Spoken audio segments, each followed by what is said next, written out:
When it comes to video ads specifically, we want to see where we're starting to lose people, where people stop watching our video content. So you can start to look at that within our video drop-off report. So to build this report, first thing you're going to want to do is click Create Report up in the top left-hand corner, and we are going to build a top performing report. You're going to throw on a filter for ad type. So go to Add Filter, Ad Setup, Ad Type is Video. That way we can ensure we are only looking at our video ads specifically.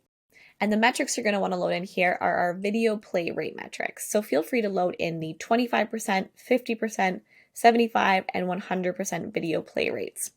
I swap over to card view as well, just because that way you're seeing the video first and forefront and then those 4 metrics stacked underneath. So just a bit of an easier view for this report.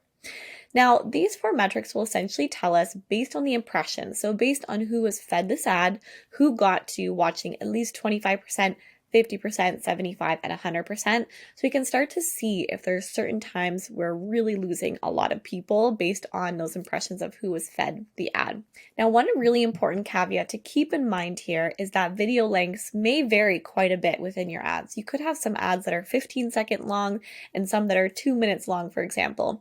So it can be really important to include within your naming conventions different buckets and lengths of time. That way, when you're looking at a video drop-off report, for example, you can start to compare apples to apples rather than apples to oranges, where we have completely different lengths of video.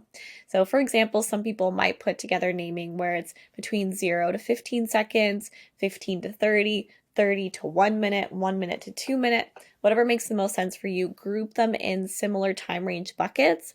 That way when we're looking at this, we can filter that. So you could easily throw out a filter for ad name contains and then add in that specific time frame window that you've added within your naming.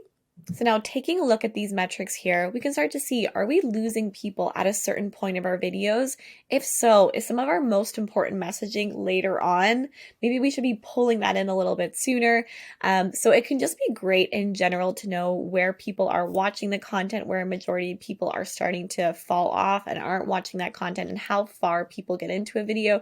Just essentially assessing more so that post-hook content after we've captured people's attention, what's happening in terms of where people are getting into a video. So again, video drop off can be a great report just to keep an eye on and see what content people are staying to watch longer and what content people are leaving a lot sooner within your videos, especially if you're able to bucket them out and group them by those times. So that way we're not comparing a video that's 15 seconds long and people really are, say, getting to that 75% mark, and then a video that's 2 minutes long and we have barely, say, enough people getting to the 25%. It can be really hard to compare side by side in that case.